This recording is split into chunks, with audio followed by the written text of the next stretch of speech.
겹쳤는데요. 코로나 확산세로 오프라인 인원을 축소하고 온 오프라인으로 전환을 하게 되었습니다. 참석해 주시고 신청해 주신 많은 분들께 감사드립니다. 시작에 앞서 인천 테크노파크 스마트 제조 혁신센터 박상호 센터장님께서 인사 말씀을 해주시겠습니다. 안녕하십니까. 인천 테크노파크 스마트 제조 혁신센터의 박상호입니다. 오늘 온 오프라인 세미나를 통해서 도입사와 공급사 분들께 만나뵙게 돼서 진짜 반갑습니다. 오늘 세미나는 스마트 공장을 구축한 오늘 온 오프라인 세미나를 통해서 도입사와 공급사 분들께 만나뵙게 돼서 진짜 반갑습니다. 오늘 세미나는 스마트 공장을 구축하는 과정에서 기업이 겪을 수 있는 애로사항들에 대해서 좀 해소를 해드리고자 이 자리를 좀 마련해 봤습니다. 코로나19로 힘든 시기에 스마트 공장 도입을 좀 성공적으로 마무리 지어가지고 기업의 성장과 경쟁력 강화에 좀 도움이 됐으면 하는 바람이 되겠습니다. 우리 인천 테크노파크도 최선을 다해서 여러분들을 지원하고 그다음에 노력하도록 하겠습니다. 감사합니다.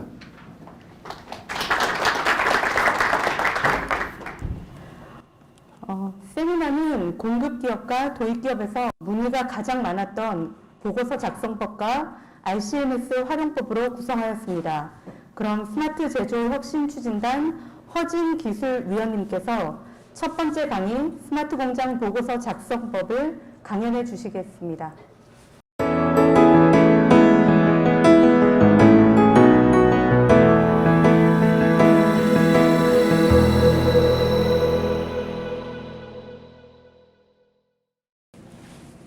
안녕하세요. 스마트 공장 사업 관련해서 평가 등을 하고 있는 허진이라고 합니다.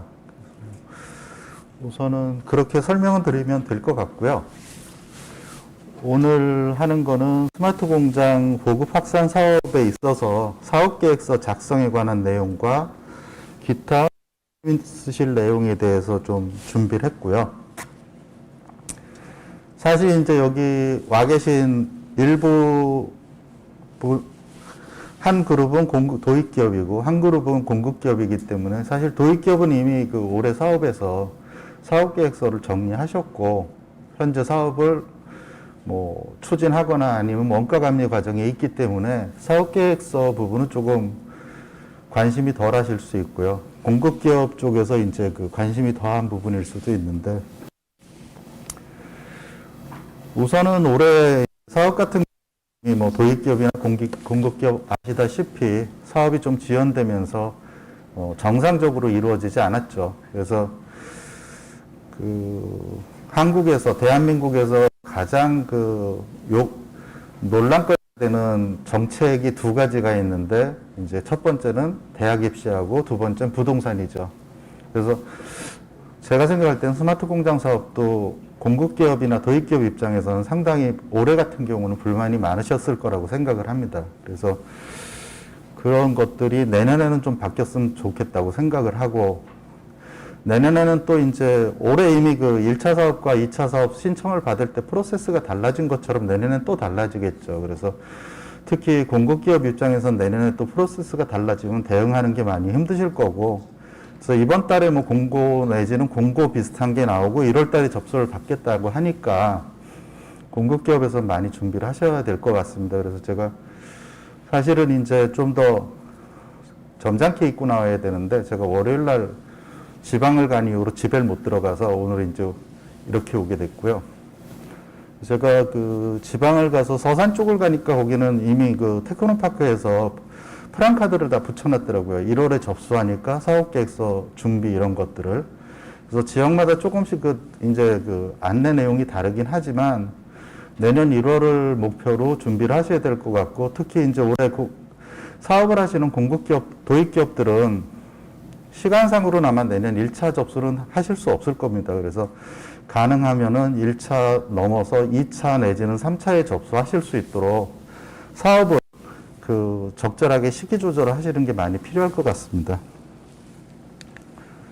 그래서 사실 이게 약간 부담스러운 게 아마 그 수도권 쪽에서 그 사업을 하시는 공급기업이나 도입기업은 인천 테크노파크나 경기 테크노파크에서 사업계획서 작성 방법이라고 해서 한 서너 페이지짜리 문서를 배포한 걸로 알고 있습니다. 근데 문제는 이제 그러면은 그거대로 우린 썼는데 왜 사업계획서가 통과가 잘 안 되냐 이런 의문이 있으실 수도 있고 또 평가를 하는 사람 개개인별로 조금은 특성도 다르고 보는 주안점이 다릅니다. 그래서 오늘은 사업계획서를 뭐 내년에 작성하실 때 도입기업 같은 경우는 다음 사업 준비하시는 거죠.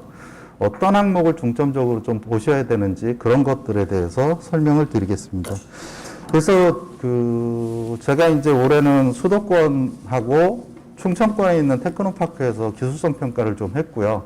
그래서 기술성 평가를 참여하면은 코디나 이런 거를 동시에 할 수 없기 때문에 저는 이제 기술성 평가를 주로 했습니다. 그래서 기업에 가서 코디나 이런 도움을 드리진 못했는데 현재 그 사업계획서 쓰는 방식은 올해 기준으로 보면 독자적으로 쓰는 방식이 있죠. 도입기업하고 공급기업이. 그리고 두 번째는 지원을 받아서 쓰는 방식이 있습니다. 그래서 가장 대표적인 지원은 코디 지원이고 부수적인 지원은 역량 강화 사업이나 마이스터 사업으로 사업을 하신 데들이 그 결과물로 이제 사업을 신청하시게 됩니다. 그래서 제가 처음에 올해 1차 사업, 2월에 접수해서 아주 상당히 늦게 기술성 평가를 한 사업들을 할 때는 1차 사업은 코디 지원이 많이 없었어요. 그래서 코디 미지원도 있고 지원도 있는데 그래서 처음에 평가를 할 때는 이 코디 미지원 과제라 틀리는 부분이 많이 나온다 이렇게 생각을 했습니다. 그 다음에 코디 지원 과제가 이제 들어오기 시작하고 2차 과제에서도 코디 미지원과 지원이 들어왔는데 큰 차이가 없더라고요. 코디 미지원과 코디 지원 과제에 대해서. 그래서 아마 그런 것들이 도입기업과 공급기업의 불만사항 중에 하나라고 저도 알고 있습니다. 그래서 사실은 사업계획을 준비하는 과정에서 많이 도와드려야 되는데 실질적으로 우리 회사가 안 맞거나 여러 가지 안 맞는 부분이 있어서 못 도와드린 분들도 있을 거고 그래서 오늘 발표하는 건 제 그냥 개인 의견이고요. 어떤 기준도 아니고 특히 뭐 추진단, 제조혁신 추진단이나 인천 테크노파크 의견하고는 상반되는 의견도 있을 수 있습니다. 그래서 그냥 참고사항으로 들어주시면 좋겠고요. 그래서 세 개로 나눴는데 처음엔 사업계획, 두 번째는 중간보고, 세 번째는 완료보고 이렇게 세 부분으로 나눴습니다. 그래서 올해 사업 같은 경우는 1차 사업은 뭐 이미 아시는 것처럼 사업에서 변별력이 많이 없었어요. 2차는 조금 더 있긴 했지만 그래도 변별력이 연말이 가까워오는 관계로 변별력이 크진 않았습니다. 그래서 사업 계획을 쓸 때 어떻게 썼어야 되는지 또는 내년에 어떻게 쓰셔야 되는지 이런 부분하고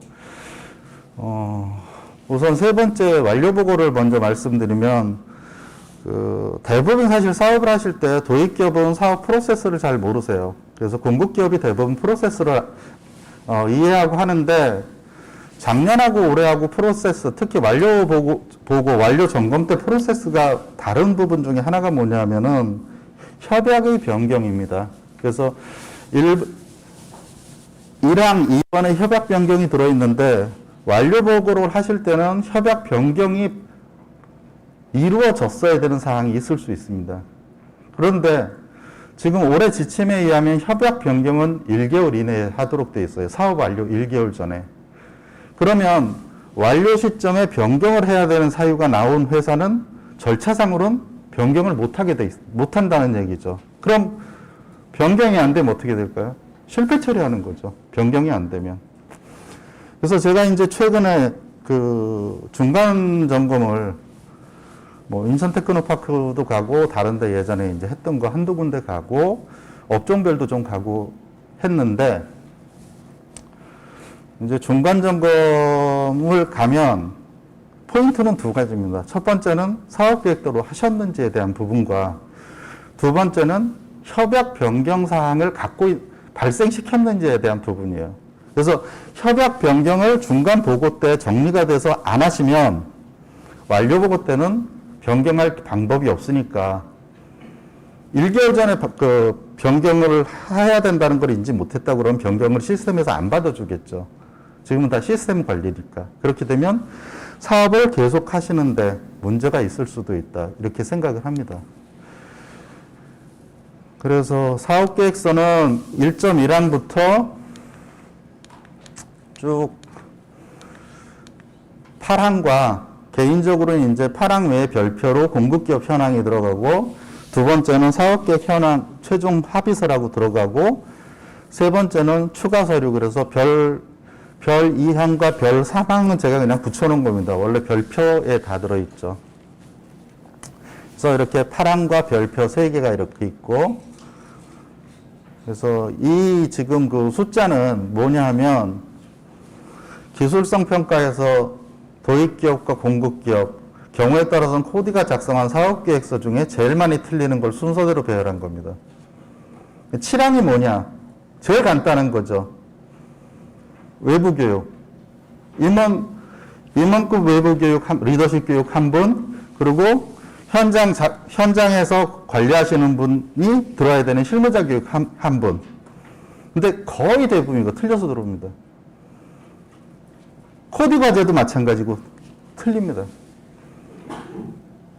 그래서 사업계획서를 쓰실 때 어려워서 틀리는 거는 이해가 되는데 단순히 기재를 해야 되는 걸 틀린 거는 문제가 있는 거죠. 관심이 적거나 모르거나.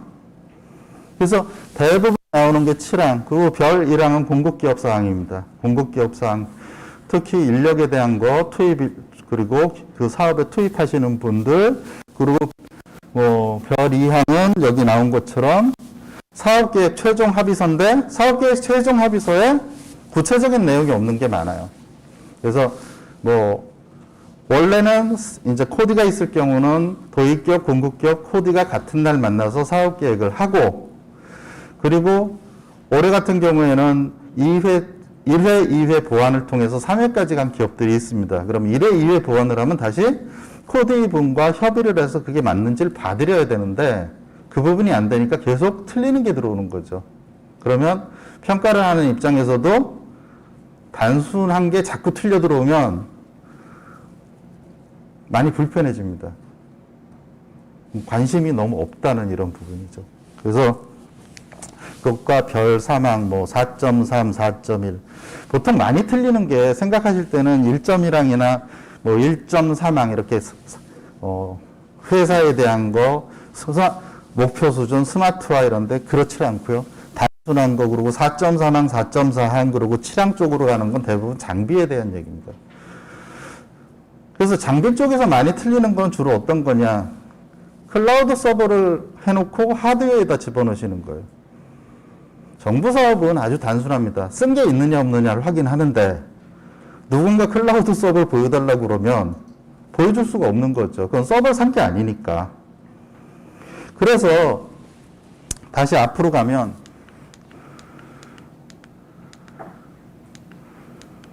사업계획을 쓰실 때는 전체적인 맥락이 다 맞아야 됩니다. 그래서 항목이 있고 공통은 기초사업이나 중간일 사업에서 공통적으로 하셔야 될 거고 기초사업은 기초사업에서 중요하게 하셔야 되는 거 그리고 중간일에 대해서는 중간일 사업에서 중요하게 보셔야 되는 부분입니다. 그리고 연계라는 거는 뭐냐면 1.1항을 고치면 1.2항과 1.3항, 1.4항, 1.5항에 변경이 생깁니다. 또는 1.3항을 고치면 1.1항과 1.5항에 변경이 생기고요. 그리고 1.5항 하드웨어 관계가 솔루션이나 하드웨어가 바뀌면 마찬가지로 4항이나 4.1항, 4.2항, 4.3항 이런 게 틀리는 거죠. 그러면 예를 들어서 1.2항을 고쳐달라고 했는데 1.2항이 바뀌면 1.1항과 1.3항과 1.4항과 1.5항에도 변경이 생겨야 되는데 그 변경이 안 생기고 들어오는 거죠. 그러면 하나를 고쳤기 때문에 4개가 틀려버립니다. 예를 들어서.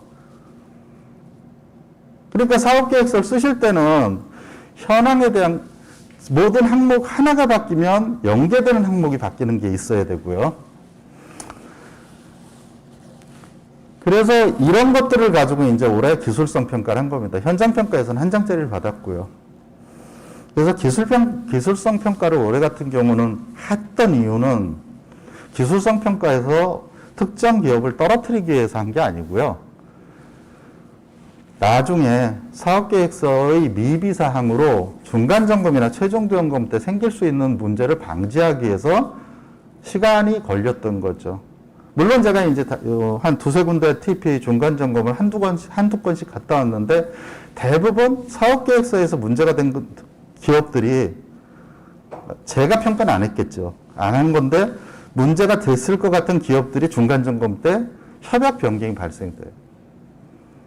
근데 협약 변경 사유에 대한 거를 인지를 또 못 하시는 거죠. 심지어는 일부 기업에서는 코디 확인을 받았다고 말씀을 하세요. 그래서 코디가 오케이 했다. 당신들이 보낸 사람이 오케이 했는데 왜 그 부분에 태클을 거냐. 그런데 지금 사업에 대해서 문제가 되는 게 뭐냐 하면 완료보고 쪽입니다. 완료보고에서 제가 그냥 제일 핵심적으로 중요한 항목이라고 보는 것들.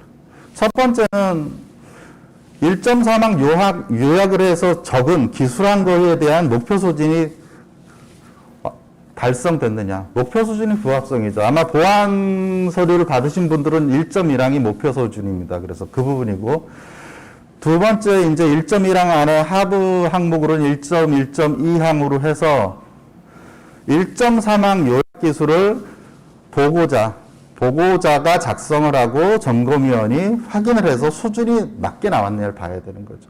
그래서 올해는 절차가 작년하고 달라서 작년은 최종 점검을 하고 감리가 수준을 봤는데 하다 보니까 또 역시 그 부분도 약간 보완이 필요하다고 그래서 올해는 바뀌었죠. 그래서 감리가 하고 나서 감리가 한 거를 포함한 것까지 최종 점검위원이 보게 돼 있습니다. 그래서 감리가 한 게 맞느냐도 봐야 되고. 그래서 일반적으로는 1.4항 진행사항이 있죠. 그래서 진도율, 소프트웨어, 하드웨어. 근데 이건 중요하지 않습니다. 왜 이게 100%가 안 되면 안 되니까. 이건 당연히 100%가 되겠죠. 그럼 그 다음에 이제 KPI인데, KPI, 저도 평가하고 할 때 기업들한테 주로 안내하는 내용이 KPI, PQCD 중에서 P에서는 매출액은 좀 잡지 않았으면 좋겠다. 왜? 올해 같은 경우에 매출이 외부 요인에 의해서 줄은 데들이 많이 있습니다. 코로나 영향도 있고, 또는 쌍용차에 납품을 하던 데서는 쌍용차에서 돈을 못 받기 때문에 일이 없어서 못 하는 데도 있고, 그러면 KPI 달성을 못 하는 거죠, 사실은. 그래서 KPI는 달성할 수 있는 KPI를 잡으시는 게 좋습니다. 그래서 구축 전, 구축 후에 대한 거고, 이제 그 다음이 as is to be입니다.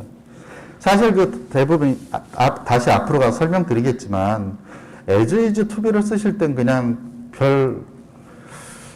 중요하지 않게 쓰시는 업체들이 많아요. 도입기업이나 공급기업이.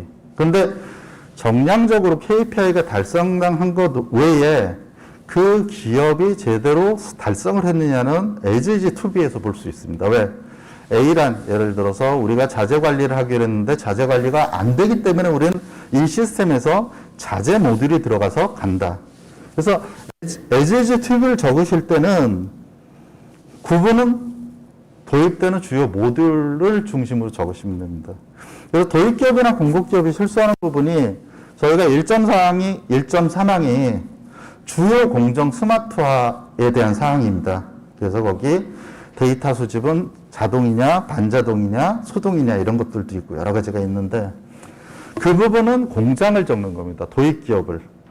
물론 배포된 사업계획서에 좀 애매한 부분이 있어서 그렇긴 한데 우리가 시스템 예를 들어 A란 그 공급기업이 라이센스를 갖고 있고 커스텀을 한 솔루션을 공정이라고 하지 않지 않습니까? 그래서 솔루션은 이쪽이나 아니면 기능 대비 시스템 쪽에 들어가는 거고요. 1.4항은 공정을 적으시는 거죠. 예를 들어서 프레스를 하는 데나 이런 데는 프레스 공정과 주요한 공정, 우리가 회사에서 따지는 공정 이런 걸 기준으로 적으셔야 돼요. 그래서 만약에 최종 점검 때 이 부분에 대해서 예를 들어서 생산 현장 모니터링이 이렇게 돼 있어서 안 돼서 저렇게 하기로 했는데 여기 보면 제품별 생산 진행 정보 실시간 제공. 실시간이라는 게 아주 어려운 말이거든요. 그래서 이게 보는 분의 입장에서는 여기 실시간 아니다. 회사에서 이제 보통 도입기업과 공급기업의 실시간의 개념은 작업자가 보고 입력하는 걸 실시간이라고 하는데 이 학술적으로는 그게 실시간이 아니죠. 그렇게 되면 뭐냐? 실시간 안 됐다. 정량적인 거에서 실패했다. 이렇게 나올 수밖에 없어요.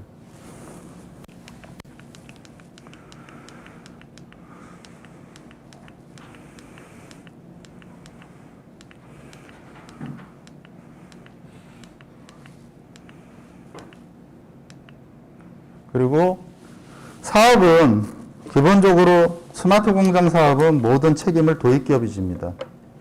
도장도 도입기업이 찍습니다. 그래서 최근에 뭐 이제 이미 신문에도 났죠. 작년에 국조실에서 조사한 것들, 그 여파로 조사한 것들 보면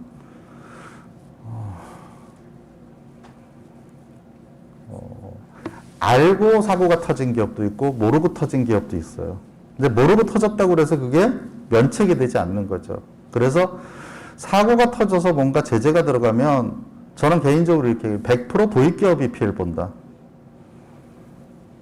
공급기업이 피해를 보는 게 아니라 도입기업이 피해를 봅니다. 그래서 사업을 하실 때 도입기업은 도장을 찍거나 뭐 할 때 확실하게 따지고 찍어주셔야 돼요. 정말 우리가 이 도장을 찍었을 때 나중에 책임이 없는지. 그래서 보통 R&D 사업이나 이런 걸 많이 해보신 회사들은 잘 아십니다. 그래서 이번에 쓰는 RD도 R&D 사업의 일환일 수도 있고요. 그래서 그런 것들을 잘 못하게 되면 나중에 제가 말씀드리지만 지출에 대해서 문제가 생긴 거 도입기업의 책임이라고 지침에 돼 있죠. 그런데 도입기업은 지침을 보질 않아요. 공급기업도 별로 잘 안 봐요. 그럼 어떻게 되냐? 나중에 제재를 받을 땐 근거를 들고 나오면 결국은 제재를 당할 수밖에 없는 거죠.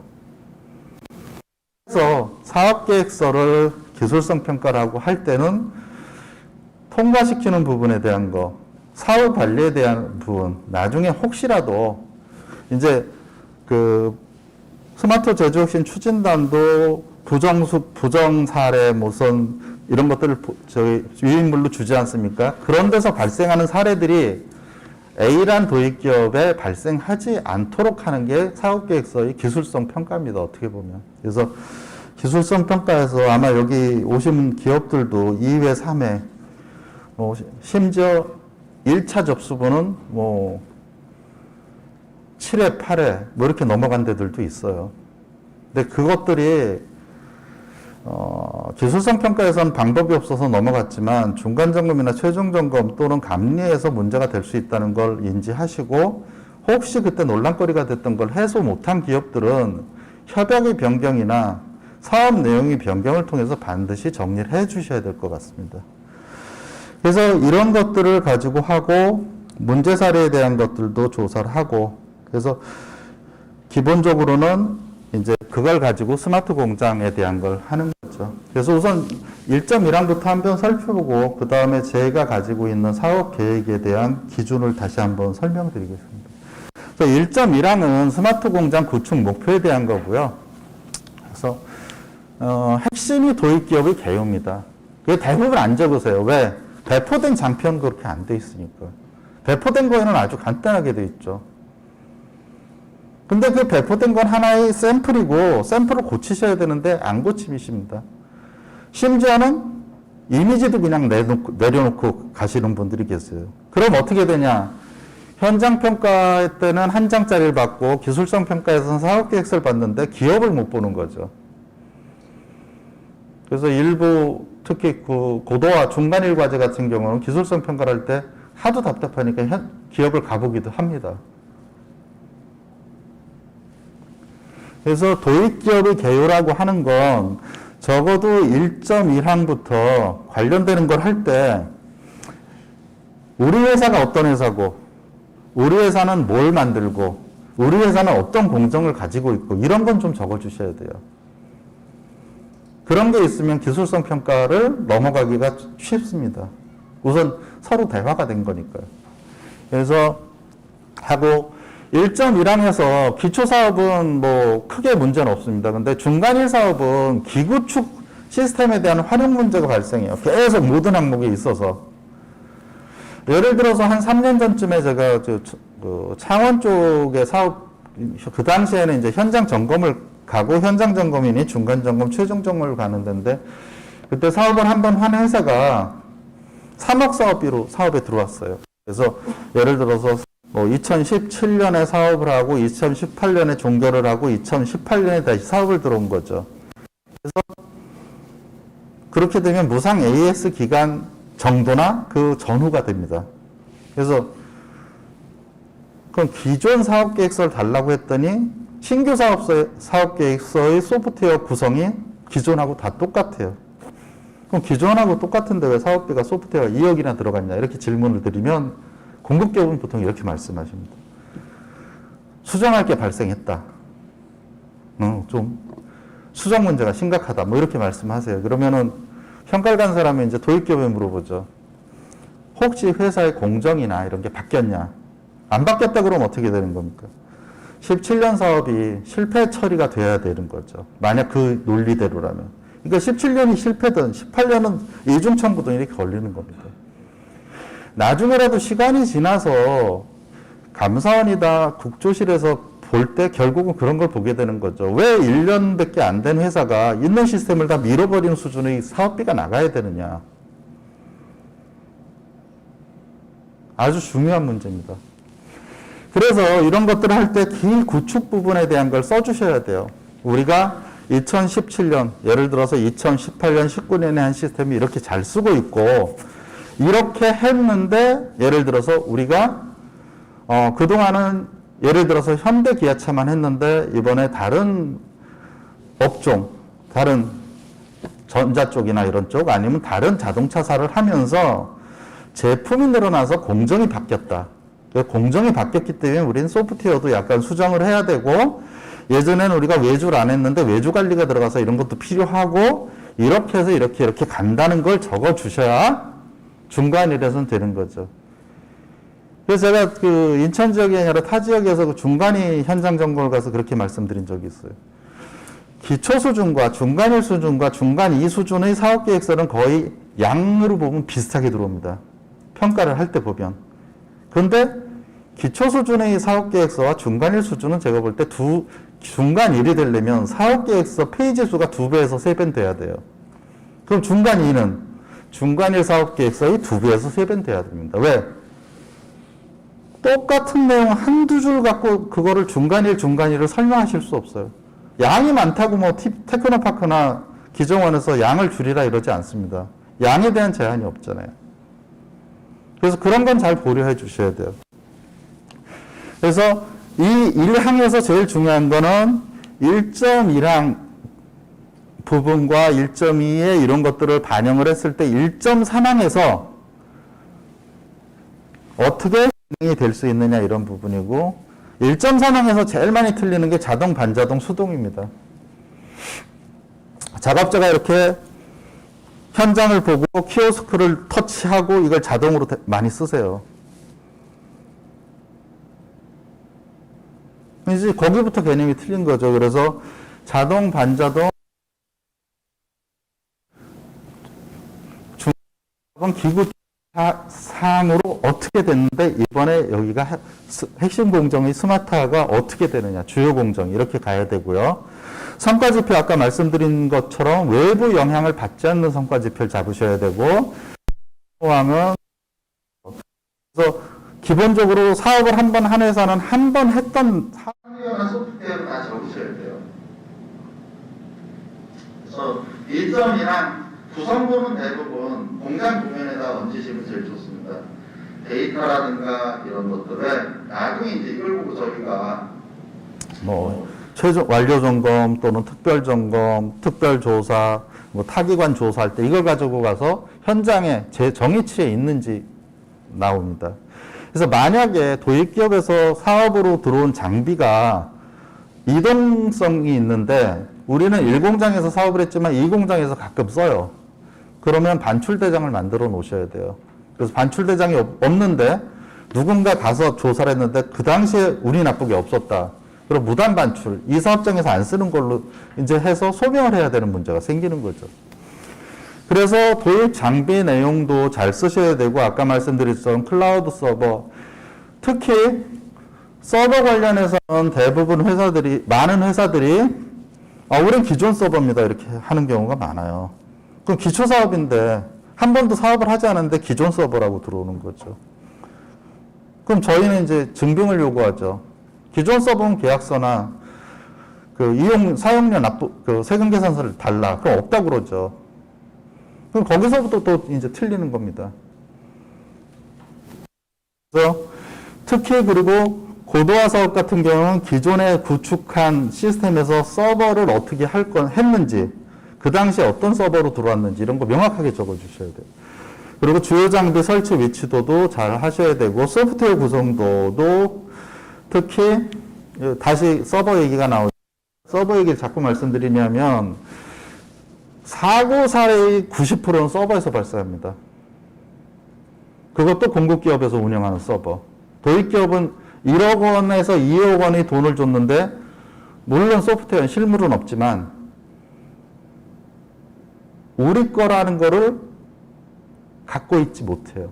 그런 데서 대부분 발생하기 때문에 적는 거고, 그리고 마찬가지로 기존 서버에 대한 거, 그리고 기존 사업에 대한 거, 이런 것들을 좀 하셔야 되고, 마지막으로 데이터 집계 포인트는 데이터 흐름을 적어 주셔야 돼요. 그래서 어떤 흐름으로 통해서 우리 공정 순서 비슷하게 해서 그게 서버 단으로 가서 어떻게 된가를 보여주셔야 되고요. 그리고 추진 일정 총괄표에는 투입 인력, 성명 이런 거 기재하셔야 되고, 산출물은 기정한 산출물 목록이니까 혹시 여기서 산출물이 틀렸어도 마지막에 산출물이 안 들어가면 시스템이 완료가 안 되겠죠. 그리고 4점이랑 총괄, 대부분 배포 양식을 또 수정하시는 업체들이 있어요. 아까 저희가 이제 중간 점검, 최근 점검 때 기성, 소프트웨어나 하드웨어 기성이 60대 40으로 돼 있는데 그걸 또 5대 5로 바꾸시는 데들도 있고, 그런 건 바꾸시면 안 되거든요. 그래서 네트워크 축은 인건비와 자재비, 기타 비용 할인을 해도 금액을 넣은 다음에 마이너스 처리하셔야 돼요. 만약 그냥 마이너스 처리하게 되면 총액이 좀 틀리게 됩니다. 그리고 도입기업 인력비, 그래서 도입기업 인력비는 6개월 사업이면 6개월 하시는데 주의하셔야 될 사항이, 우리가 6개월 사업을 해서 도입기업 2분을 6개월로 넣었어요. 근데 사업은 5개월에 종료됐어요. 그럼 어떻게 해야 되는 거예요? 1개월치씩 빠져야 되는 거죠. 이론상으로는. 그리고 클라우드 서비스 이용료는 소기업은 5년까지, 일반 중소기업은 3년까지 사업에서 해주게 돼 있고, 그래서 중간 일은 기존 계약서가 첨부돼야 됩니다. 기존 서버라고 하신 분들은. 그래서 아까 말씀드린 것처럼 공급기업 서버에서 운영을 하다 사고가 나는 경우가 많이 있기 때문에 그 부분은 주의하셔야 됩니다. 그리고 5항, 이제 이게 5항이 5.1항과 5.2항으로 구분이 되는데 5.1항과 5.2항이 없어진 게 저번 배포부터 없어진 것 같아요. 그래서 일부 평가를 할 때는 5.1항을 적어주세요 이렇게 하는 경우도 있는데, 현재는 5.1항과 5.2항은 구분이 없습니다. 그래서 하나만 5.2항, 그래서 업무 분장만 들어있는데 기본적으로는 추진 조직도 같은 거 그려주시면 좀 더 보기가 편하죠.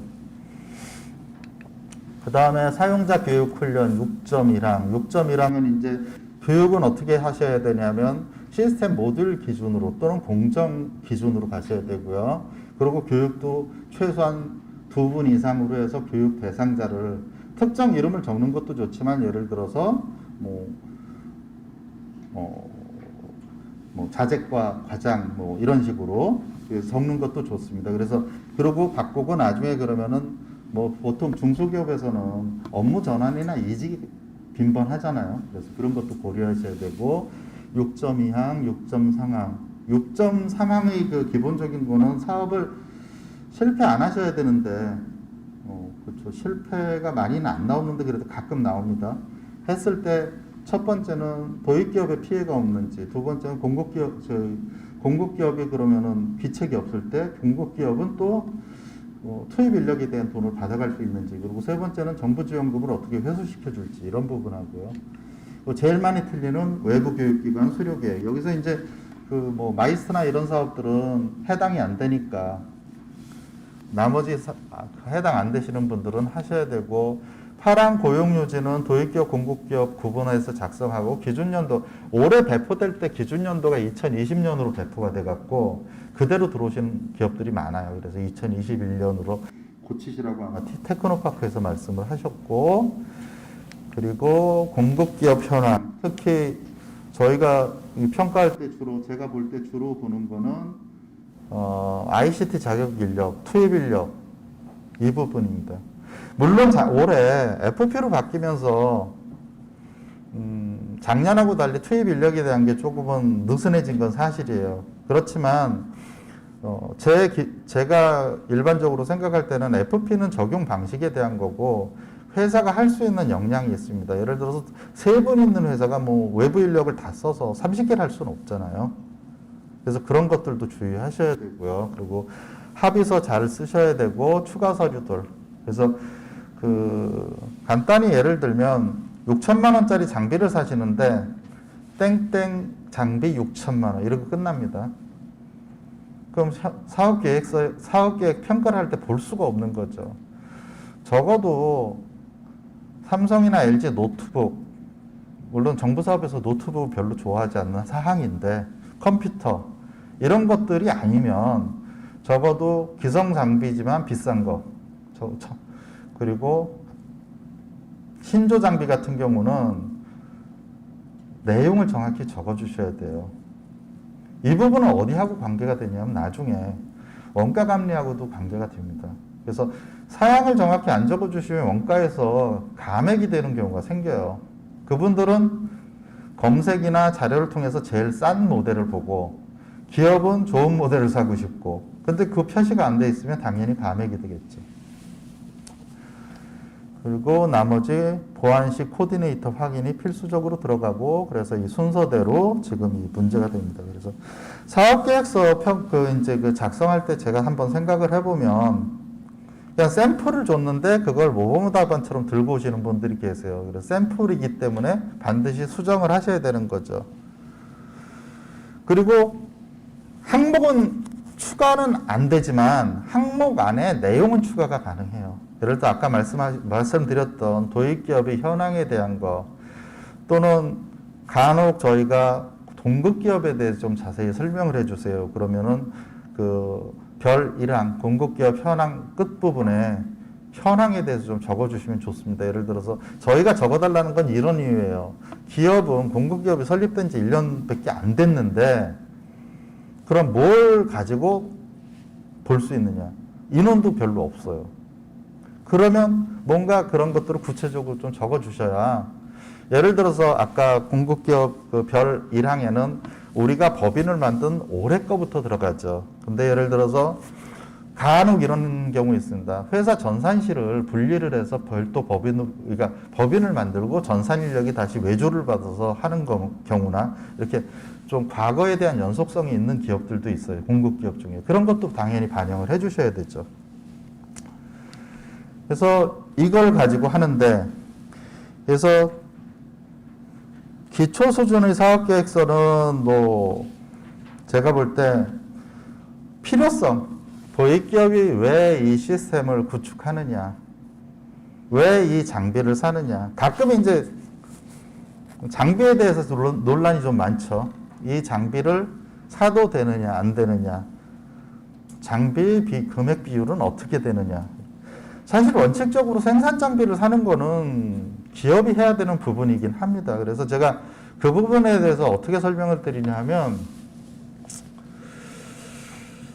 그러니까 이 중기부 사업이 아니고 다른 예를 들어보면, 우리가 스마트 자동차나 이런 걸 한다고 치면 자동차는 기업이 사고 스마트 자동차를 하기 위한 어플리케이션은 정부가 지원을 해서 스마트 자동차를 만들 수 있겠죠.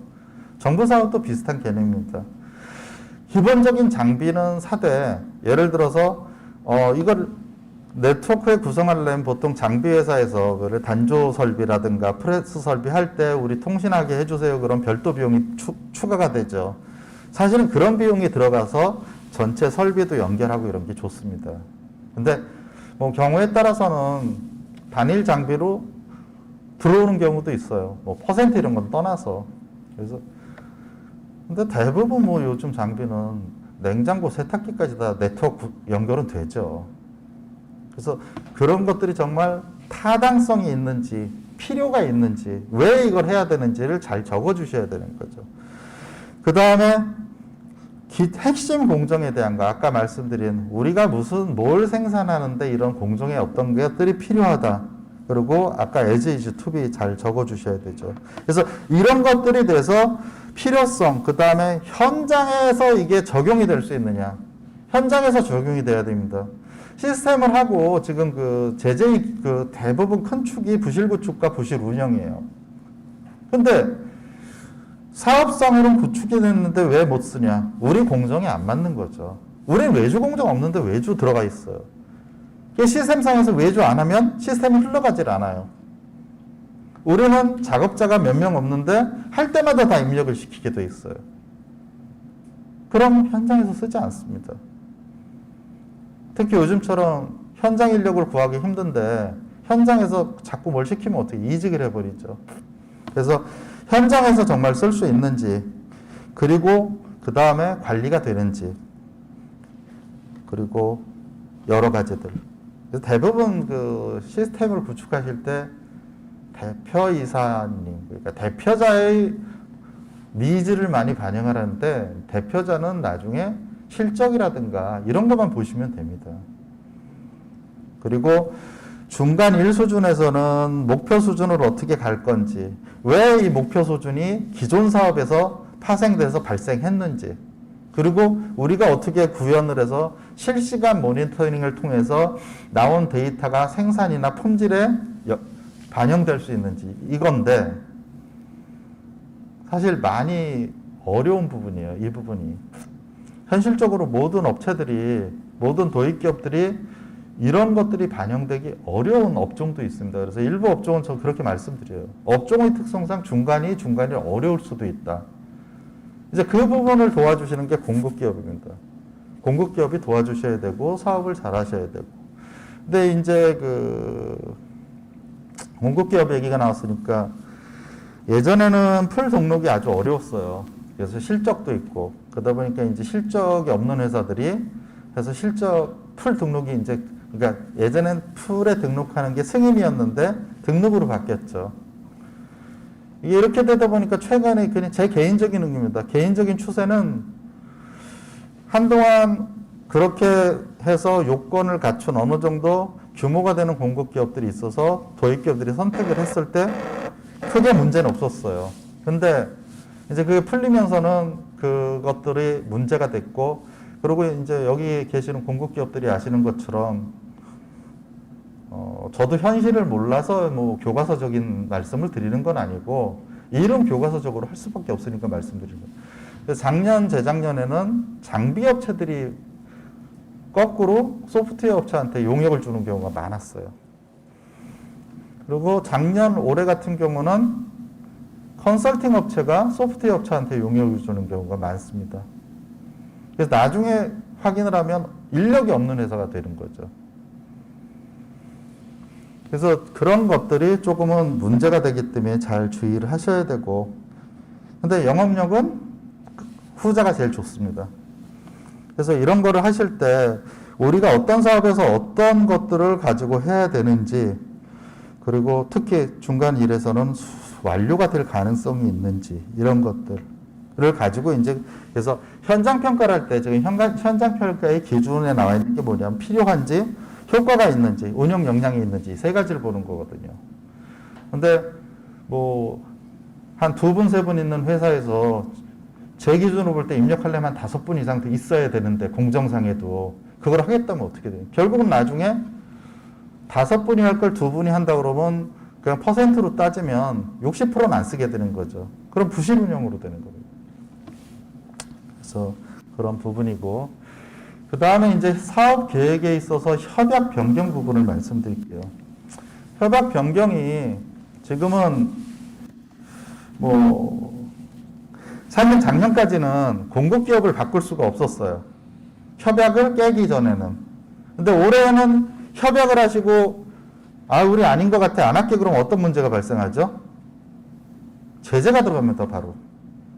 작년엔 실패를 하면 제재를 했는데 협약을 하고 협약을 깨거나 중도 포기를 하면 제재가 들어가요. 그래서 올해는 협약 변경에 공급기업 변경이 되게 돼 있어요. 그래서 만약에 공급기업, 도입기업에서 공급기업과 트러블이 있다. 거꾸로 반대로 공급기업에서 사업계획을 승인할 땐 이렇게 했는데 도입기업이 너무 많은 무리한 요구를 해요. 그럼 우리가 못할 수 있잖아요. 그럼 할 수 있는 업체. 예를 들어 우리 시스템은 특별한 이유에 있어서 웹 기반으로 안 가요. CS로 가는데 웹으로 해달라 그러면 웹하는 회사하고 바꾸셔야 돼요. 그걸 무리하게 우리가 하청을 주거나 이렇게 해서 하시면 또 문제가 생기죠. 그래서 올해는 공급기업 변경도 가능하다. 그리고 구축 시스템 변경도 가능하고 장비는 이렇게 했을 때 하고 구축기간 변경 가능하고 현물 부담 이런 것도 가능하다. 그래서 이런 걸 하실 때는 만약에 중대사유가 아니면 지역 테크노파크에서 승인을 해주실 거고 중대사유다. 예를 들어서 목표 수준이 틀렸다. 아니면 다른 공급기업이 바뀐다 하는 거는 기술성 평가처럼 기술위원회를 하고 거기서 승인을 하도록 되어 있어요. 그래서 그런 것들이 가능하기 때문에 너무 위험하게 서로 부딪힐 필요는 없다. 이런 거고요. 두 번째는 협약 변경 사유가 있을 때는 반드시 시스템으로 하셔야 됩니다. 그래서 여기 협약 변경은 구축 종료 1개월 전까지만 가능하다. 1개월이 안 되면 변경 안 해줍니다. 그래서 아까 그 변경 절차에 대한 거고요.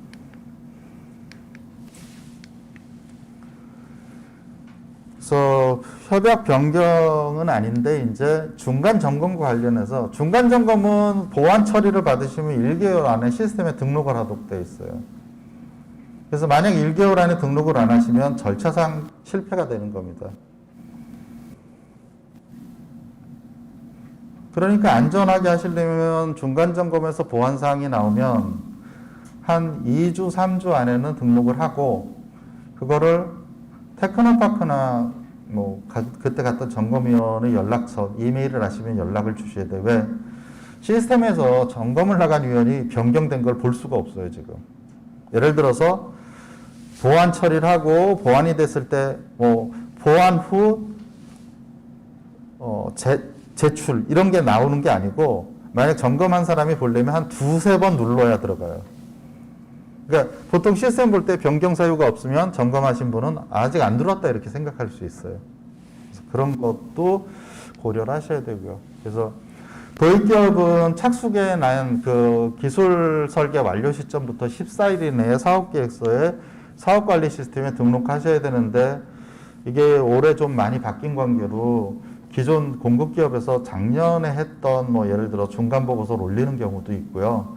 또는 중간보고서 장표에 보면 아까 단순하게 봤던 기성, 소프트웨어 진행률, 하드웨어 진행률인데 이런 거 다 빼놓고 하시는 분들이 많으세요. 그래서 그런 거 잘 해주셔야 되고요.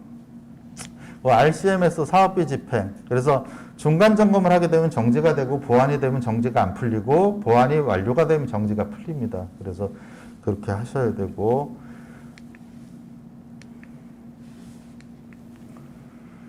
그래서 중간 점검에서는 아까 말씀드린 것처럼 사실 진척률도 약간 페이퍼적인 역할을 하고요. 그리고 나머지들은 이제 저 같은 경우는 어떻게 보냐면 진척률을 사업비하고 비교해서 봅니다. 그래서 사업비에서 예를 들어서 하드웨어하고 네트워크가 들어갔는데 네트워크 구성이 안 돼 있는데 이건 지출이 안 돼서 사업비가. 근데 예를 들어서 우리 단위 테스트 이게 시스템이 어느 정도 돈다, 뭐가 됐다. 그러면 말이 안 되는 거잖아요. 그래서 진척률은 사업비와 연관이 되고요. 그래서 실질적으로 잘 운영을 하셨는지에 대한 건데, 아까 제가 이제 그 완료 보고서를 다 보여드리진 않았지만 완료 보고서를 할 때 아마 그 양식을 보신 그 기업들도 있을 겁니다. 완료 보고서를 할 때 사업계획서 할 때 소프트웨어 기능 구성에서 어떤 기능이 있다 이렇게 쭉 쓰시죠. 그 완료 보고에는 그게 되느냐 안 되느냐를 다 체크하게 돼 있어요. 그러니까 보통 공급기업이 많이 강구하는 부분 중에 하나인데 시스템의 그 메뉴 항목이 늘어나가서 줄어들게 되면 거기서 이제 예를 들어서 문제가 생기는 거죠. 우리는 1, 2, 3번을 도입기업의 편의에 의해서 1번, 3번을 남겨두고 2번을 흡수시켰어요. 그러면 완료 보고 때는 2번이 사라졌는데 협약 변경을 안 했으면 2번은 구현이 안 된 거죠. 그럼 실패가 됩니다. 그래서 사업계획이 중요하다고 말씀드리는 거고요. 그래서 중간점검 때는 계속인지 보완인지 중단인지, 그래서 중간점검에서는 정말 아주 명백한 팩트상의 문제가 없을 때 있을 경우 외에는 중단 처리는 안 해요. 보완을 시켜서 가급적이면 사업을 잘 하실 수 있도록 지원하는 과정이죠. 중간점검이. 중간점검에서 아마 중단을 하거나 절차상의 문제로 중간점검위원이 중간점검으로 안 나간다고 하는 경우는 아주 심각한 경우입니다. 그런 경우도 발생하기도 하고요. 그래서 1개월 안에 해주셔야 된다. 여기 30일 이내에 되도록 돼 있고 사안에 따라서는 현장 재평가를 합니다. 그래서 서류 문서상으로 하는 경우가 있고 현장으로 하는 경우가 있는데 대부분 제가 볼 때는 많은 경우가 사실 원칙은 현장을 재방문하는 게 맞을 수 있어요. 문제가 되는 사유들이 대부분 서류상의 문제가 아니거든요. 현장의 문제이기 때문에.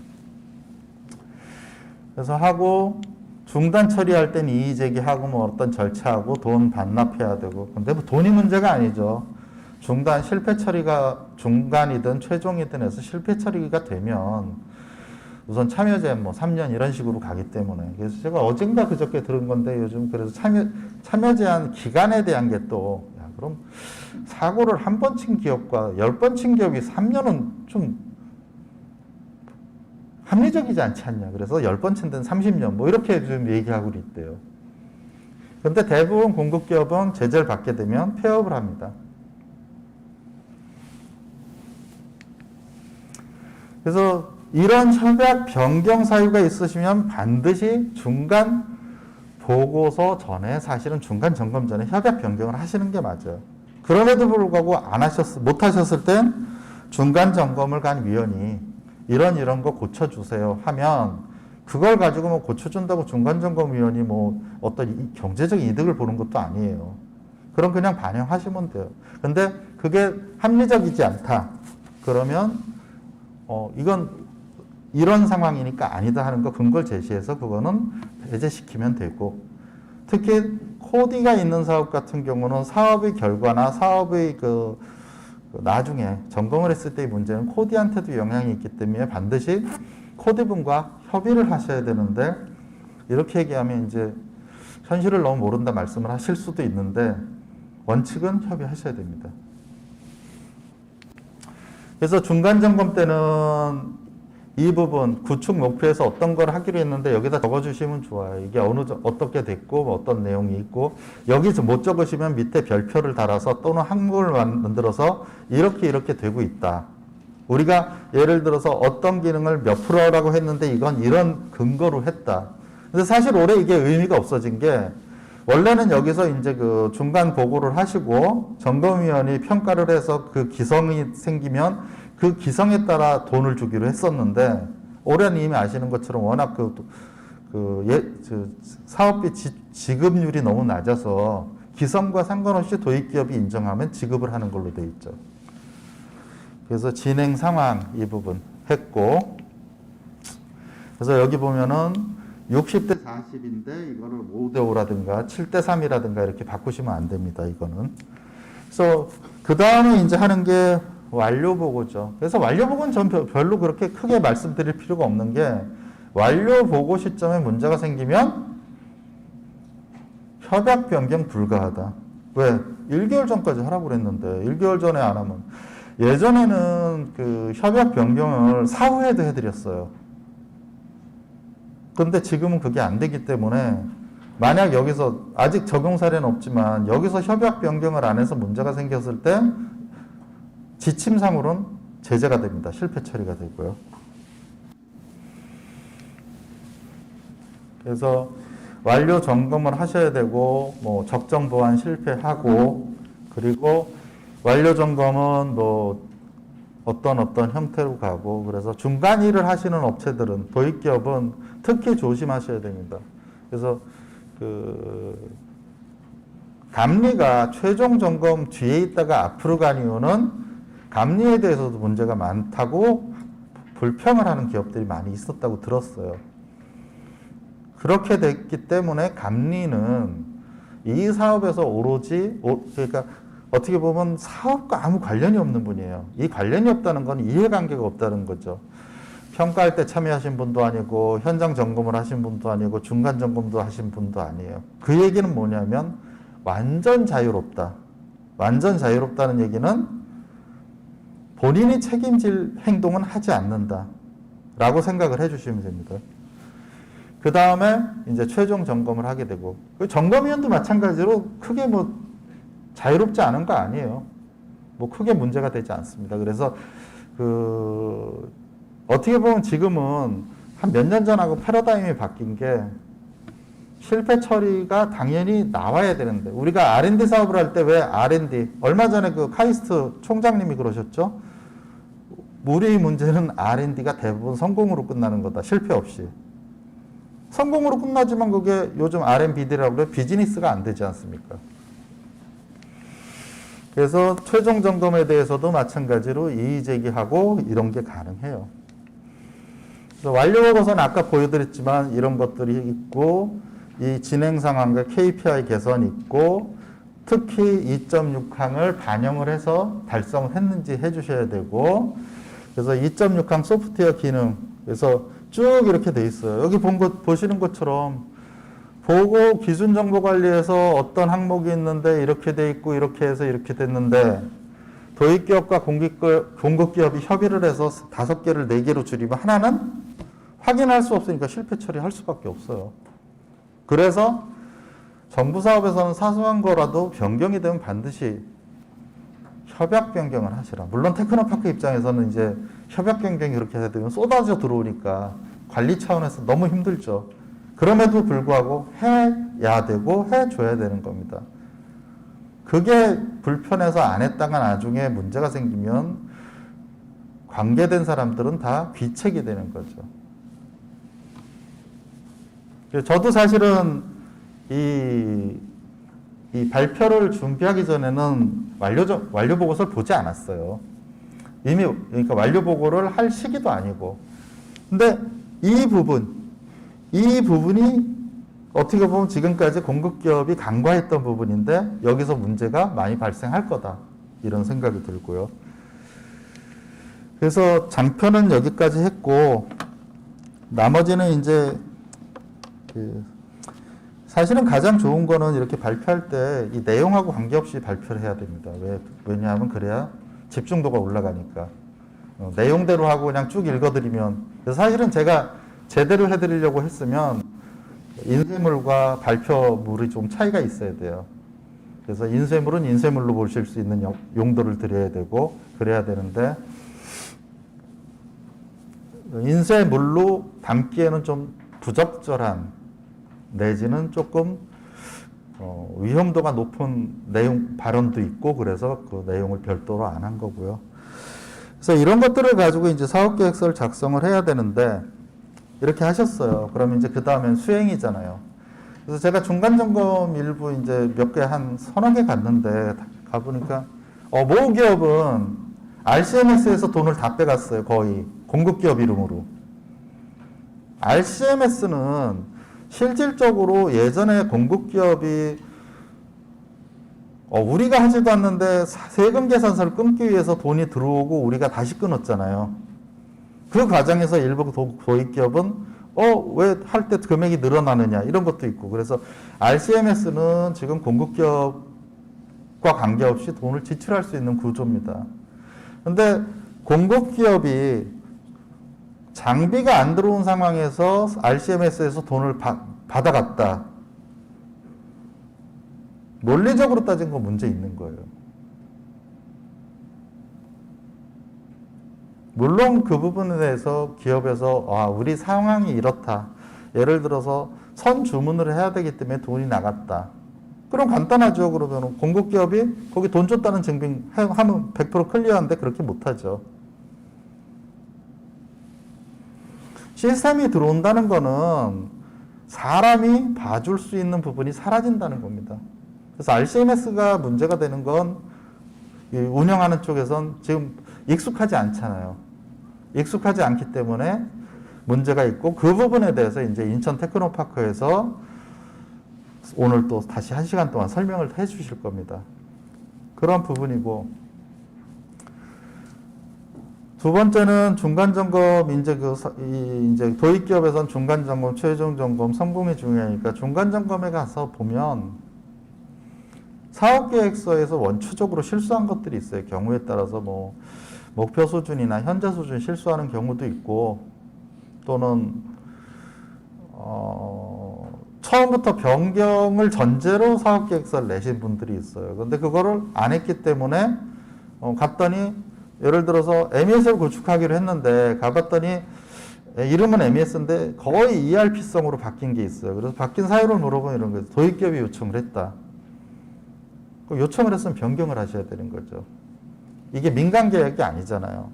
양자 간의 도입기업과 공급기업은 양자 간의 계약도 있지만 도입기업, 공급기업, 테크노파크 또는 기정원이 지금 협약 당사자가 아닐 수도 있으니까 관계되는 데들이 다 그거에 대해서 동의를 해줘야 되는 거죠.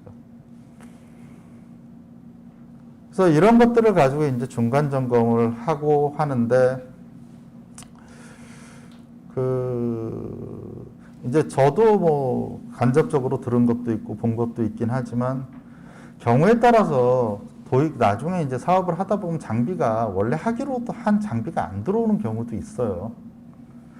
특정 뭐 이렇게 뭐 설비성 장비라든가 이런 것도 있지만 뭐 단순한 뭐 서버라든가 이런 것들이 환율 문제, 특히 환율 문제로 가격이 올라가거나 또는 단종이 되거나 단종이 됐다고 못 구하는 건 아닌데 어쨌든 여러 가지 사유로 변경이 됨에도 불구하고 마찬가지로 안 하는 분들이 있습니다.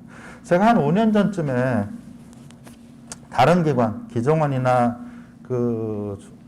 5년 전이면 중기부가 없을 때죠. 그 사업을 그 이후에 모 기관에서 본 걸 봤는데 예를 들어서 스캐너를 유선 스캐너를 사주기로 했어요. 그리고 무선 스캐너로 바꿔줬어요. 그럼 문제가 될까요? 안 될까요? 문제가 됐어요. 사업 계획에 없는 걸 집어넣었다고.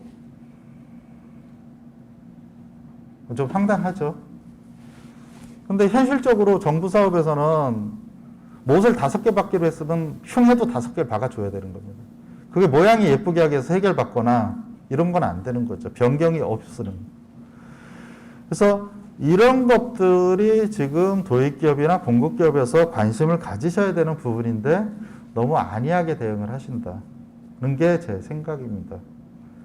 그래서 우선 그러면 뭐 질문을 한 3분 정도 받기로 했으니까 질문이 있으면 질문을 받고 설명을 한 다음에 남는 시간은 제가 뭐 궁금해 하시는 사항이 있으시면 설명을 또 드릴게요. 우선 질문. 네. 네, 말씀 잘 들었습니다. 저는 인천 테크노파크에 근무하고인데요. 네. 사업계획서 이제 1학부터 8학까지 네. 유의해야 될 부분들도 잘 정해서 말씀을 해주셨는데 이 사업을 해가는 분들은 유의해서 하는 데 도움이 많이 있을 것 같은데 네. 새로 시작하는 분들은 굉장히 어려울 수 있다는 생각이 들어요. 그러니까 말씀해 주시면 좀 사례 같은 것들을 쓰시잖아요. 예를 들면 아까 말씀하신 우리를 자주 전화하는 게 외국 교육이라고 했는데 네.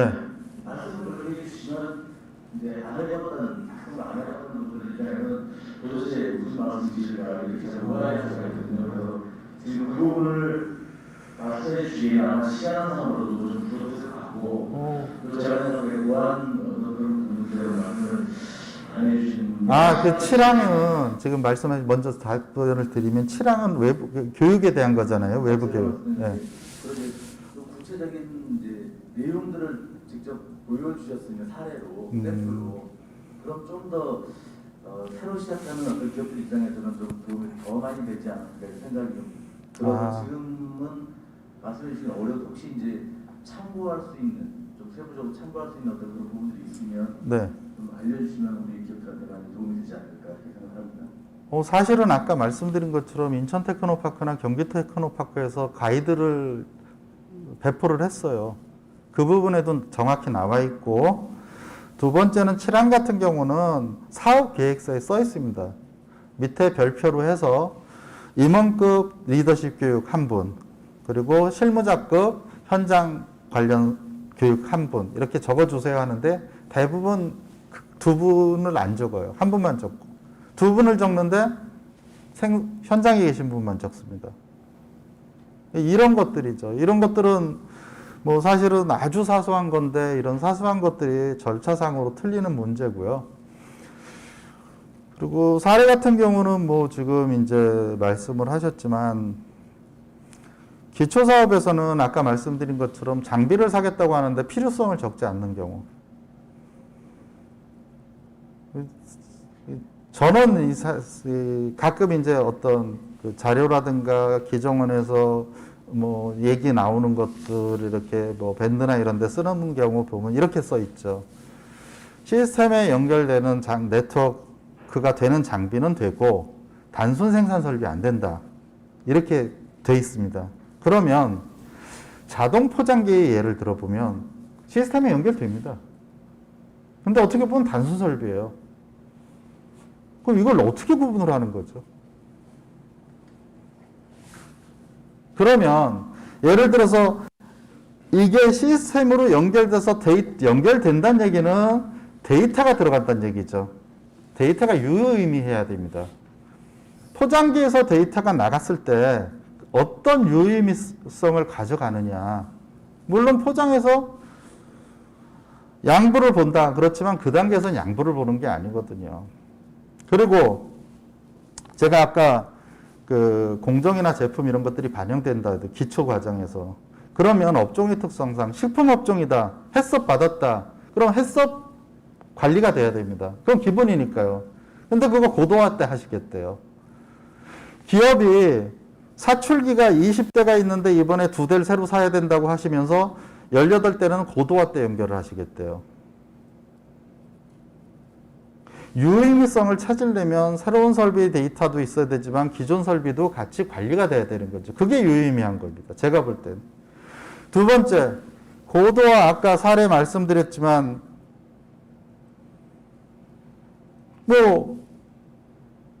우리 전기가 안 되니까 전기 고쳐주세요. 이런 경우도 있어요. 우리 공장에서 뭐 하니까 에어컨 달겠습니다. 이런 데도 있어요. 그럼 그게 유의미하냐? 누가 돈을 지출하는 게 맞냐? 이런 부분. 또 저희가 기술성 평가에서 1차, 2차를 하면서 문제 있는 항목은 배제를 시킵니다. 그 금액을 배제가 되면 빼요. 어디다 올리냐? 소프트웨어에다 다시 올려요. 이런 식으로 사업계획서는 제 기준은 그렇습니다. A란 사업계획서를 내시면 B로 바꾸시면 안 돼요. 보완을 하라는 거지 색을 제출하라는 게 아니거든요. 보완 내용을 받으면 보완을 하시거나 타당하지 않다 그러면 의견을 제시하면 맞아요. 마치 조삼모사처럼 이 부분 네트워크 구축이 작년에 했던 구축비가 1,000만 원이 있는데 이번에 1,000만 원 또 달라고 하면 말이 안 되는 거죠. 그럼 빼시고 이걸 딴 데 얹습니다. 이건 안 된다는 얘기예요. 그게 지금 그 지침상 명확하지 않아서 그럴 뿐이지 일반적으로 다른 사업에서 보면 R&D 사업이든 뭐든 다른 사업에서 보면 사업계획서에서 삭감은 가능하지만 증액 안 되고 항목 간 이동도 안 되는 게 맞습니다. 이거는 사업계획서를 평가하는 거였기 때문에 기술성 평가는. 고도화에서 많이 문제되는 게 그런 거예요. 그럼 어떻게 생각하냐. 목표 금액을 정해놓고 항목 간 이동 및 이런 걸 한다고 볼 수밖에 없는 거죠. 그 눈에 보이니까. 두 번째는 중간 저도 늘 고심을 하고 생각하는 부분 중에 하나인데, 기초사업에서 A란 기업하고 사업을 했는데 정말 너무 우리하고 안 맞아요. 쓰기가 어려워. 근데 이 사업은 소프트웨어는 5년 동안 유지, 관리, 보수, 활용하도록 되어 있습니다. 그러면 중간 일로 가는 고도화 사업이나 기초에서 기초로 가는 동일 수준 사업을 하실 때 동급 기업을 바꿀 수도 있겠죠. 그런 거 타당한 걸 적어 주셔야 돼요. 그런데 대부분 어떻게 하냐? 마치 선 사업이 공급 기업인 것처럼 쓰고 들어옵니다. 그럼 저 같은 경우는 보통 뭘 요구하냐면, 필요하다 그러면 테크노파크나 기업에 기구축 사업 사업계획서와 올해 같은 경우는 한 장짜리 신청서 2개를 요구해요. 근데 안 맞는 거죠, 거기 합리적으로. 그럼 결국 합리적인 추론이 되는, 의심이 되는 거죠. 아무리 지금 많은 기업들이 우리 소프트웨어라고 우리 라이센스입니다 하는 것들이 많은 부분이 오픈 소스를 갖고 쓰는 데들이 많아요. PLM이다. 그럼 알았을 거의 오픈 소스를 가지고 구축을 해줍니다. 설사 그렇다 하더라도 그거를 기업이 바뀌면, 공급기업이 바뀌면 100% 못 하시죠. 왜? 교과서대로 안 하니까, 일을 할 때는.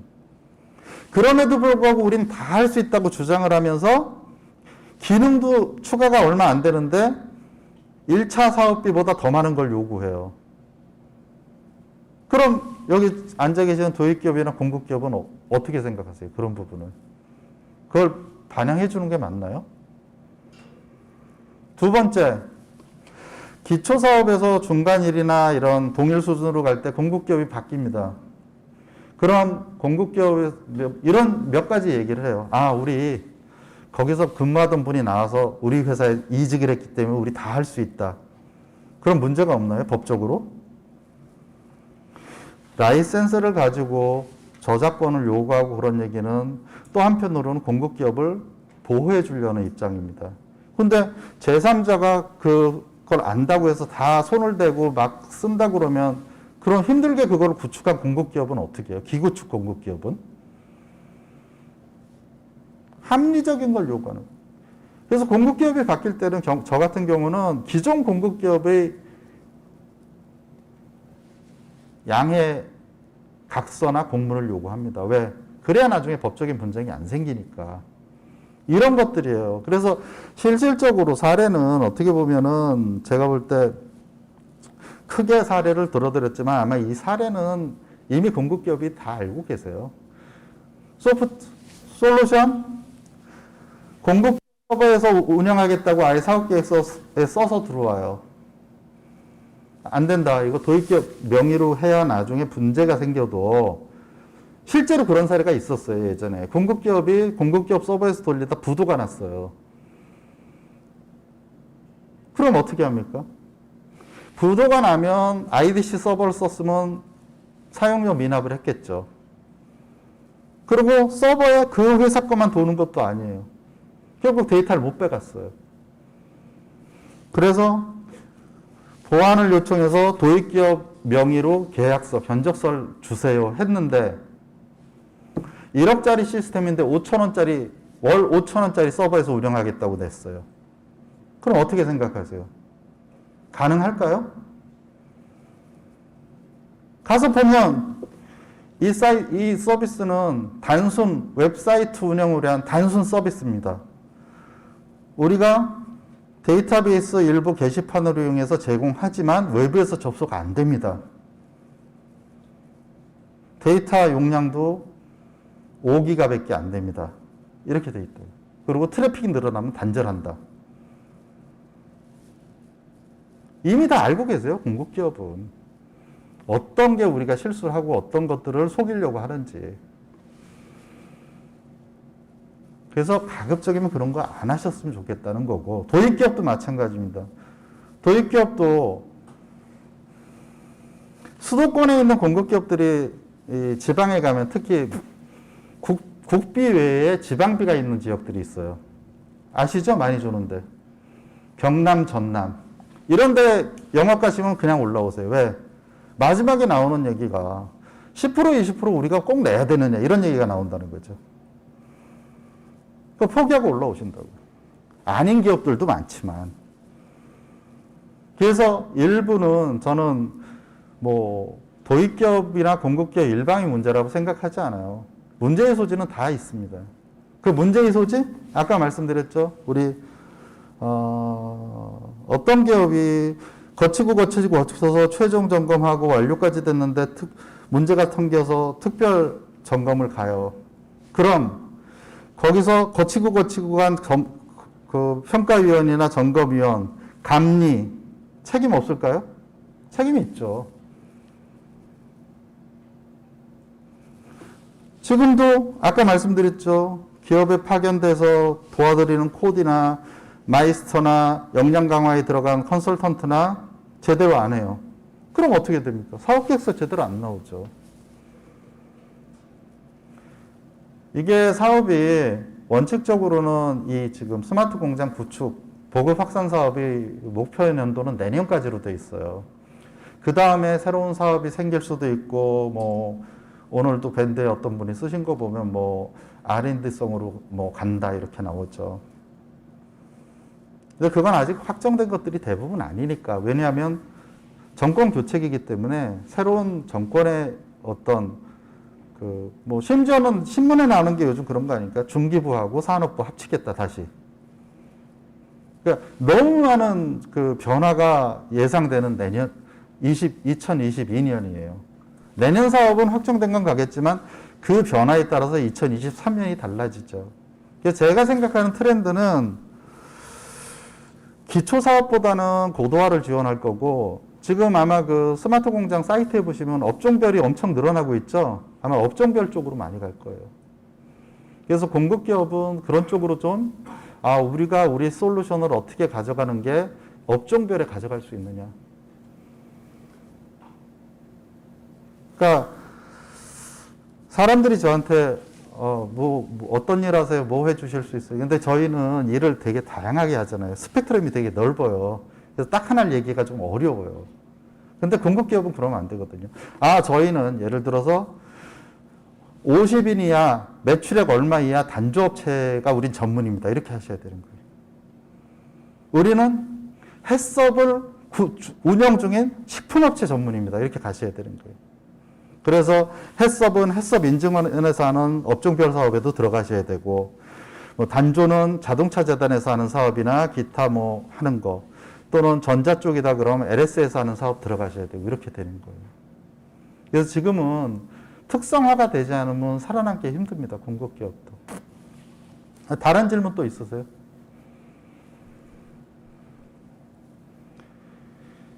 다른 질문이 없으시면 내년도 얘기를 좀 해보죠. 이제 지금 올해도 아까 제가 말씀드렸죠. 사업이 보통 원래 정상적으로 된다 그러면 공고 나면 1년은 가야 됩니다. 프로세스든 뭐 양식이든. 근데 올해 벌써 몇 번 바뀌었죠. 양식도 바뀌고 프로세스도 바뀌고. 내년에 또 바뀔 겁니다. 아마. 왜? 올해 문제가 되는 것들을 자꾸 얘기하니까. 그럼 어떻게 되냐 하면, 그러니까 제 기준으로 한번 프로세스를 바꿔보라 그러면 저 같으면 사업계획서를 받겠어요. 이제 한 장짜리 안 받아요. 왜? 한 장짜리 받으면 그것과 다른 사업계획서가 많이 들어와요. 그래서 사업계획서를 받는 게 필요할 거고, 그리고 현장 평가 전에 기술성 평가를 하는 게 맞습니다. 그래서 이게 논리적으로 현실적으로 맞는 사업계획서를 보고 거기서 통과한 업체를 대상으로 현장 평가가 하는 거죠. 아마 그렇게 되는 게 제가 볼 때는 정상적이지 않냐 이런 생각을 해요. 그렇게 안 되면 계속 힘들어지는 거고, 또 사업계획서를 안 받게 되면 영업을 잘하는 회사가 사업을 많이 하게 됩니다. 구축을 잘하는 회사가 많이 하는 게 아니고. 이제 이런 문제들이 자꾸 생겨요. 그래서 아마 자꾸 바꾸다 보니까 내용이 좀 바뀔 거다. 제 생각에는. 이런 것들이 있습니다. 그래서 만약에 이제 그 도입기업이나 공급기업, 그래서 보통 제가 다른 사업이나 업종별 사업이나 이런 거 가서 뭐라고 말씀드리냐면, 중간 점검 이후에는 최종 점검을 완료 점검을 대비하는 게 아니고 내년도 사업을 준비시켜 드리는 거다. A랑 B랑 공급기업이 가서 도와주고 있다 그러면 이게 완료가 됐을 때 내년엔 어떻게 가셔야 된다. 로드맵을 제시하는 거다. 그리고 만약에 공급기업이 내년 사업을 준비하신다 그러면 사업계획서 정도는 만들어 놓으셔야 돼요. 한 장짜리가 아니라 사업계획서를. 그래서 기본적인 협의를 하시고 그 협의에 따라서 내년에 어떻게 할 건지 가져가셔야 되는 겁니다. 또 절차라는 게 예를 들어서 또 바뀌면 어떻게 되는 거예요? 적어도 서로 커뮤니케이션이 되지 않은 기업들은 1차 때 접수 못하죠. 부실하게 쓰면 탈락이 되니까. 그래서 원칙적으로는 모든 사업은 다른 사업처럼 물론 R&D도 두 가지 방식이 있습니다. 사업계획서를 받는 방식이 있고 개념계획서라 그래서 한 4페이지짜리 받은 다음에 개념계획서를 가지고 그 토대로 사업계획서를 받는 경우가 있는데 지금 저희 그 스마트 공장 사업에서 한 장짜리는 그런 개념이 아니에요. 그러다 보니까 사업계획 신청서 따로, 사업계획서 따로, 구축 따로 이렇게 나눠지는 거죠. 그게 또 나중에 사후 관리에서는 문제의 소지가 되고 문제가 생기면 또 마찬가지로 제재가 돼야 되고 그러니까 다람쥐 쳇바퀴 돌듯이 이렇게 돌 필요가 없는 게 사업계획서에 정확히 쓰시고 잘 반영하시고 도입기업이나 공급기업 다 무리한 요구하지 않고 그리고 적어도 도입기업이나 공급기업이 한 공급기업을 선택하거나 도입기업을 선택을 받았으면 그래도 적어도 2회, 3회 사업을 하겠다는 목표를 가지고 그래서 사업계획서 안에 현재와 미래가 있지 않습니까? 기존에 했던 것도 있지만 현재 이렇게 하고 기초사업을 하게 하면 고도화 때 우리 뭘 하겠다. 그걸 적어주시면 예를 들어서 여기 설비가 15대가 있는데 이번에 설비가 5대만 되지만 10대는 10대 중에 5대는 내년에 폐기할 장비고 5대는 연동이 안 되니까 이거는 굳이 접점을 따서 해봐야 의미가 없으니까 이렇게 됐고 우리는 이렇게 해서 내년에 고도화할 때 기존에 했던 사업계획을 가지고 어떻게 반영을 하겠다 이렇게 되는 거죠. 그래서 이런 것들이 돼야만 제가 볼 때는 제대로 된 이 스마트 공장 운영 그 생태계가 구축되는 거지 지금처럼 그 비전을 갖지 않고 하시면 생태계는 유지되기 어려워요. 그러면 후발주자로 들어오신 공급기업은 특히 후발주자 공급기업들은 시장이 사라지는 게 됩니다. 그래서 그거를 저는 좀 서로 생각을 하고 배려를 해줘야 되는데 뭐 지금 항상 저희 그 논란이 되는 우리 사회 문제 그거 아니에요. 기성세대가 청년세대를 배려해줘야 되는 것처럼 그런 것들이 배려가 돼서 새로운 공급기업도 들어오고 또 저는 개인적으로는 기존 공급기업들이 할 수 있는 솔루션 부분과 또 기업, 도입기업들이 요구하는 부분이 차이가 갭이 좀 있어요. 그런 부분은 컨소시엄이 됐든, 일부 용역이 됐든 사업에 들어오면서 젊은 친구들한테, 청년 세대한테 우리는 기본에 CS 구조니까 이거 외부로 가거나 앱으로 가는 거는 그 친구들하고 해서 같이 코업을 하시면 되는 거죠. 전 그게 맞다고 생각합니다. 그래서 또 장비 업체도 지금은 아마 그 네트워크 우리가 이제 그 DNA라고 하죠. 네트워크 부분이 중요하기 때문에 네트워크를 가지고 갈 수 있는 공급 기업이 사업을 더 잘할 가능성이 높아요. 그러니까 적어도 우리가 장비 업체를 가져가는 게 아니라 네트워크를 할 수 있는 하드웨어 쪽을 가져가고 주로 거기서 발생하는 게 PLC죠. PLC라든가 뭐 이런 것들. 그래서 단발로 PLC 그 전문가를 활용하려면 너무 돈이 많이 듭니다. 단발은. 그래서 서로 어떤 코업 관계를 가져가시면 좋고 이런 거죠. 한 6분 정도 남았는데 혹시 또 다른 거 궁금하신 내용 있으시면. 네, 특별하게 뭐 궁금하신 거 없으시면 여기까지 하고요. 원래는 이제 제가 다른 교육 같은 경우는 이제 원래 인쇄물에 이메일이나 연락처를 집어넣어 드리는데 이건 좀 그런 성격의 장소는 아니었고 그래서 필요하신 내용이 있으시면 지역별로 테크노파크가 있고요. 그리고 또 나름대로 지역별로 전문가 풀이 있기 때문에 잘 활용하시면 되고 이게 평가나 점검하는 입장에서 제일 이제 하는 과정에서 좀 서로 기분 상하는 얘기가 뭐냐면 예를 들어서 뭐 땡땡 테크노파크는 해주는데 왜 인천 테크노파크는 안 해주냐 땡땡위원은 해줬는데 너는 왜 안 해주냐 이러면 기분 별로 안 좋습니다. 그리고 합리적이지도 않아요. 그럼 저희도 그렇게 얘기할 수 있어요. 땡땡 공급기업은 틀리지 않고 잘해오는데 왜 당신도 틀리냐 이렇게 서로 비교를 하게 되는 거죠. 그래서 그게 중요한 게 아니고 지역의 특성이나 평가위원, 점검위원회의 특성도 있고 사업의 특성이 있습니다. 그래서 그런 거 잘 고려하셔서 서로 부딪히지 않고 사업을 잘 하시는 게 제가 볼 땐 제일 좋은 방법이고 혹시라도 부족한 부분이 있으면 반드시 테크노파크에 질의를 하셔서 답을 얻으신 다음에 협약 변경을 하시라고 제가 말씀드리고 싶어요. 예, 한 1시간 반가량 들어주셔서 감사하고요. 어쨌든 궁금하신 내용이 있으시면 잘 해소하시고 올해 내년 사업 잘 하시기 바랍니다. 감사합니다.